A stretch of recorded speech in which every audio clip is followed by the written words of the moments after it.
The floor was already cracking when I made my choice, and there was no time left to think about the rule that said touching the Queen meant death. My name is Daniel Whitfield. I was an ensign on a survey ship called the Halcyon Drift, and 3 hours before that floor cracked, I was just a translator standing quietly at the back of a room, trying not to make a mistake that would start a war. Nobody warned me that the real danger that day would not be a mistake in language. It would be a single second where my hand moved faster than my fear. We had come to a planet called Virel Prime to sign a mining agreement with a species called the Vantari. They were tall, calm, careful people, with skin the color of a deep evening sky, and thin silver lines running under it like slow lightning. Those silver lines were not just decoration, they were a warning sign, built into their bodies by nature itself, because their queen carried something no other living creature could survive touching directly. Her skin released a toxin so fast and so exact that it could stop a heart in seconds. Not just a Vantari heart, any heart. Our commanding officer, a sharp and serious woman named Laura Mitchell, had told us the rule 3 separate times before we left the ship. Do not touch the Queen, she said. Do not let her touch you. If she offers her hand, you bow instead. You do not reach out, no matter what happens. Is that clear to everyone? It was clear. Every person in that briefing room nodded like their life depended on remembering it, because it did. The Vantari did not touch their own queen either. Even her family wore special gloves from the moment they could walk, thick enough to block her skin from theirs. Nobles in her court trained for years to stand near her without flinching, without ever letting their guard slip enough to reach for her by accident. One story, passed down for generations, told of a noble who touched the hand of an earlier queen without gloves. He fell before he even understood what he had done. So when we walked into the throne room on Virel Prime, every one of us kept a careful distance, 3 steps back from where any Vantari stood, and 5 steps back from where the queen herself sat. The room did not look like the palaces I had seen in old pictures from Earth. There was no gold, no marble, no polished stone. Everything was grown, shaped from a living material that curled upward into high arches, glowing faintly with a soft light that pulsed slowly, almost like a heartbeat. The air smelled sweet and sharp at the same time, like flowers mixed with something electric. It was beautiful in a strange way, but it also felt alive in a way that made the hair on my arms stand up. 60 nobles stood along the walls in long gloves that reached past their elbows. They watched us the way you would watch a spark near dry grass, ready to react the moment something went wrong. At the center of the room, on a throne that looked like it had grown directly out of the floor, sat the queen. Her name was Queen Ythaleth Vor, and she was taller than any other Vantari I had seen, with skin a deep violet color and silver veins that shifted and pulsed whenever she moved. It was, I later understood, her body's own way of warning everyone nearby to keep their distance. The talks were about mining rights in a system neither of our people had settled yet. It was supposed to be simple. Numbers, percentages, boundaries, nothing more dramatic than that. 40 minutes into the meeting, we were deep in details about extraction limits, and I remember thinking that this might be the most boring assignment of my career. Then the floor moved. It was not an attack. It was not sabotage. It was simply a deep and sudden shift far below the surface, a fault line none of us knew existed, 3 kilometers underground. The whole room shook, and the living material around us groaned like something in pain. Half the nobles stumbled.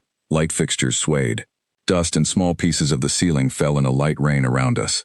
And the queen, the single most protected person on the entire planet, lost her balance and began to fall from her throne, with nobody close enough to catch her. Nobody except me. I did not decide to move. There was no plan in my head, no weighing of risk and reward. My body simply reacted the way any human body reacts when someone falls in front of them. You reach out, you catch them. That instinct did not know or care about warnings from another species. My hand closed around her wrist. For 1 full second, the entire room seemed to stop breathing. Nobles froze in place. Commander Mitchell's face went pale, and I saw her mouth open, though I never heard what she tried to say. Even the queen, halfway between falling and being caught, stared down at my hand wrapped around her arm with an expression that looked like she was watching her own end arrive early. I felt something hit me immediately, a cold rush that shot up my arm like ice water pushed straight into a vein. My vision blurred at the edges, my knees felt weak. Somewhere far away, I heard someone scream my name, and I think it was Commander Mitchell, though I could not be sure in that moment. Then, just as suddenly as it had started, it stopped. Not faded slowly, stopped completely, like someone had turned off a switch. I was still standing. I was still holding her wrist, and somehow, against every warning I had been given, I was still alive. Nobody moved for a long moment. Then something happened that made even the nobles forget how to breathe properly. The queen turned her hand slowly inside my grip and closed her fingers around mine. Gasps spread through the room like a wave. I heard sharp, sudden intakes of breath from every direction, voices that did not need translation to understand. "You should be dead," the queen said. Her voice was low, layered, almost musical, though our translators never captured its full depth. Twice over. My touch alone is enough to end a life. My touch when I am afraid ends it faster. "I noticed," I said, "because apparently near-death experiences make people speak without thinking. I was told that was usually the case." "It is always the case," she said, still studying my hand as if it might explain itself. "Every one of my people who has touched me without protection has died within seconds. My own family have died from an embrace before their gloves were fitted properly. There has never been an exception before today." I thought about that cold rush, the way it had hit and then stopped, like my body had simply refused to keep reacting to it. "Maybe your body does not know what to do with mine yet," I said. "We are not exactly familiar to each other." It was not a scientific answer, though months later, doctors from both our peoples discovered it was close to the truth. The toxin worked by targeting a very specific part of the nervous system, one that simply did not exist in quite the same way in human bodies. It was pure chance, a difference built by two completely separate paths of evolution. One nobody had ever tested because nobody had ever been careless enough, or perhaps brave enough, to grab the queen's bare hand and find out. None of us knew that yet, though. All the queen knew, in that moment, was that a stranger from another world had caught her when she fell, had not died doing it, and had not immediately let go out of fear. 60 members of my own court stood closer to me than you did, she said quietly. Meant only for me, though I suspect half the room heard anyway. Every one of them would have let me fall rather than risk what you risked, without a second thought. They were following the rules, I said. The rules told them it would kill them. And you broke the rules anyway, she said. You were falling, I said, as if that explained everything. To me it did. She released my hand at last and rose to her full height. When she spoke again, her voice shifted into a formal tone that carried across the entire room. Let this be remembered, she said. On this day, a human touched the hand of the queen and lived, not because he was protected from harm, but because in the moment it mattered most. He did not stop to ask whether he would survive it. The mining agreement was signed less than an hour later, though I doubt anyone in that room still cared much about extraction limits.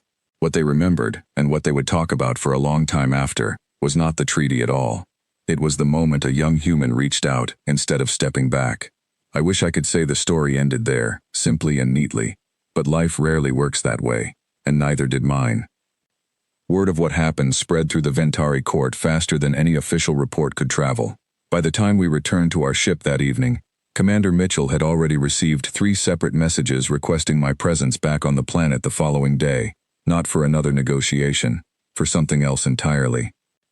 I sat in the small mess hall of the Halcyon Drift that night, staring at a cup of tea that had gone cold an hour earlier, when Commander Mitchell found me. You realize what you did today could have started an incident far larger than a treaty dispute, she said, sitting across from me with her arms folded. I know, I said. You also realize it could have ended you, right there on their floor, she added. I know that too, I said.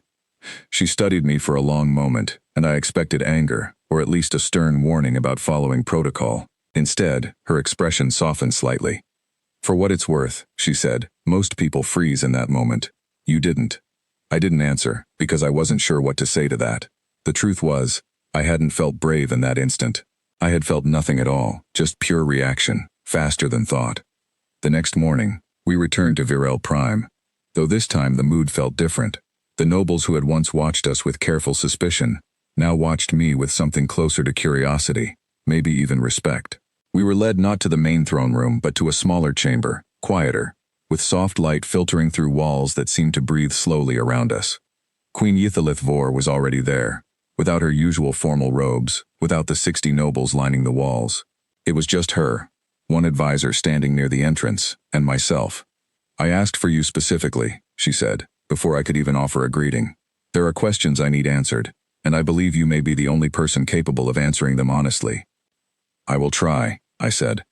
She studied me the way she had studied my hand the day before, careful, searching, as if trying to read something written beneath the surface. Why did you reach for me? She asked, not what allowed you to survive it. I already have scholars working on that question. I want to know why a stranger, from a world that has known mine for less than a season, would risk everything for someone he owes nothing to. I thought about that for a moment, because it deserved a real answer, not a quick one. Where I come from, I said, when someone falls, you catch them. It doesn't matter who they are.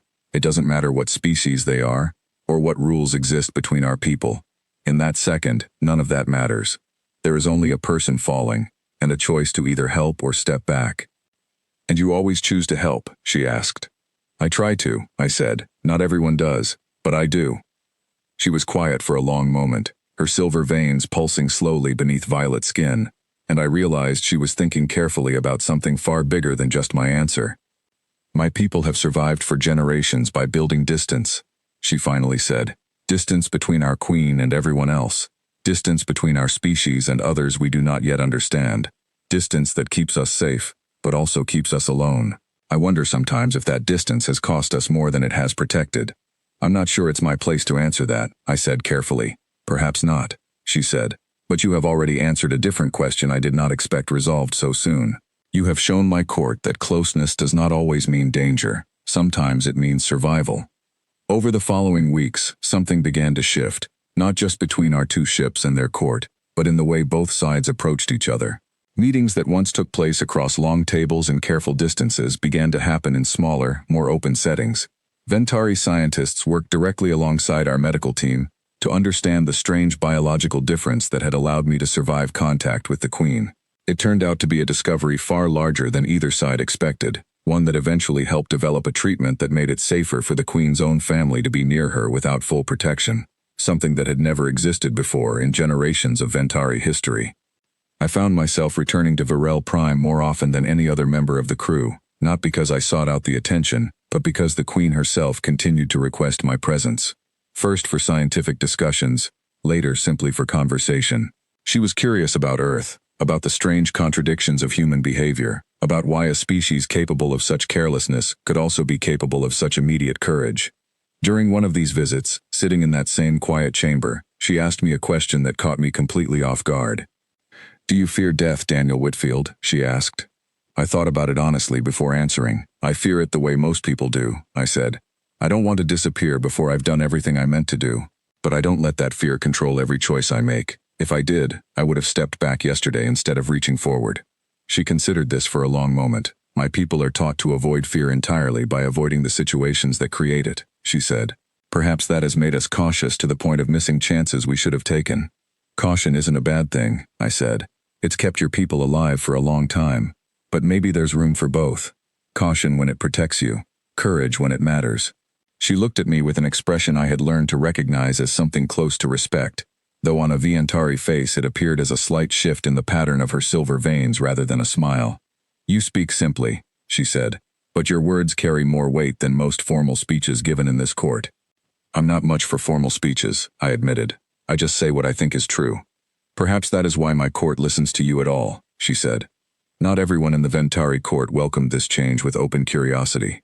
One senior advisor, an older noble named Corvin Ashwell who had served 3 generations of queens, made his doubts known during a formal gathering held to celebrate the expanded partnership between our peoples. "You place enormous trust in a single accident," he said to me directly, in front of the assembled court. "A moment of luck does not prove safety. It only proves that you were fortunate once." I understood his concern immediately. He was not wrong to be cautious. Caution had kept his people alive for generations, and I had no interest in dismissing that. "You're right that it could have gone differently," I said. "I didn't know I would survive when I reached out. Nobody could have known that.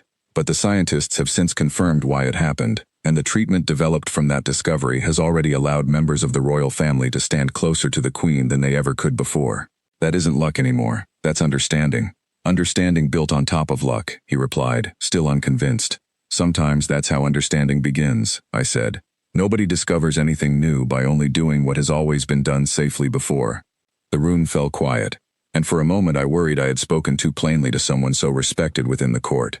Then Queen Yithaleth Vor spoke from where she sat, her voice calm but firm enough to end the discussion. "Corvin has served this court faithfully for many years, and his caution has protected us more than once," she said. "But I was there on that floor. I felt what should have ended my life, and instead it stopped, as if my own body did not recognize a stranger as an enemy. That is not something luck alone can explain away forever." Corvin bowed slightly, accepting her words without further argument. Though I noticed his gaze remained thoughtful rather than fully convinced, I respected that. Trust between two peoples was not something that could be settled in a single conversation, and I never expected it to be. It would take time, built through small moments like this one, questioned and tested again and again, until eventually it became simply another accepted part of how our two worlds related to each other. Months passed, and the relationship between our two peoples grew steadier than anyone had expected at the start of that first meeting. The mining agreement expanded into a broader partnership, one built not just on resource sharing, but on genuine curiosity about each other's ways of living. Small teams of Ventari scientists eventually visited our ship, cautious at first, then increasingly comfortable as they realized how much both sides had left to learn from each other. I was eventually given a new title, something between translator and liaison, though I never fully understood the exact meaning of the Ventari word used to describe it.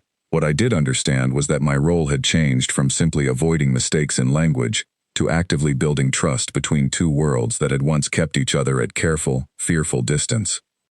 On the day I was set to leave Varel Prime for what would be an extended assignment elsewhere, Queen Ythaleth Vor met me privately one final time before my departure. "I wanted to thank you properly," she said, "before you leave." "You don't need to thank me," I said. "I only did what felt right in the moment." "That is precisely why it deserves thanks," she said. "Most choices that matter are not planned in advance. They are decided in an instant, without time to weigh consequences carefully. You could have hesitated. You could have stepped back like every noble in that room did. Instead, you reached forward, and in doing so, you changed something in my people that I do not think can ever fully return to what it was before. I'm glad I could help," I said, and I meant it completely. She extended her hand toward me, palm open, an action that would have been unthinkable to any of her own people without thick protective gloves between them. "Will you take my hand once more?" she asked, not out of urgency this time, but simply as a choice. I did not hesitate. Our hands met, calm this time, without the panic of a falling body or the shock of an unexpected discovery. Just a simple gesture between two people from two entirely different worlds, built on trust rather than fear. As I left Varel Prime that day, I thought back to the moment the floor had cracked beneath us, the moment fear should have told me to step back, and instead I had stepped forward.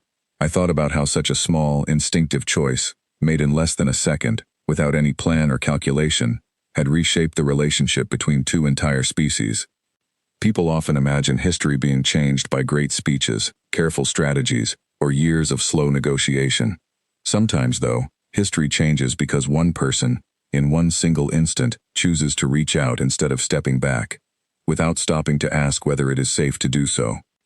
That is the story of the day I touched the hand of an alien queen, a hand that was supposed to mean certain death for anyone who dared to hold it. I did not know, in that moment, that I would survive. I only knew that someone was falling, and I could not let her fall alone.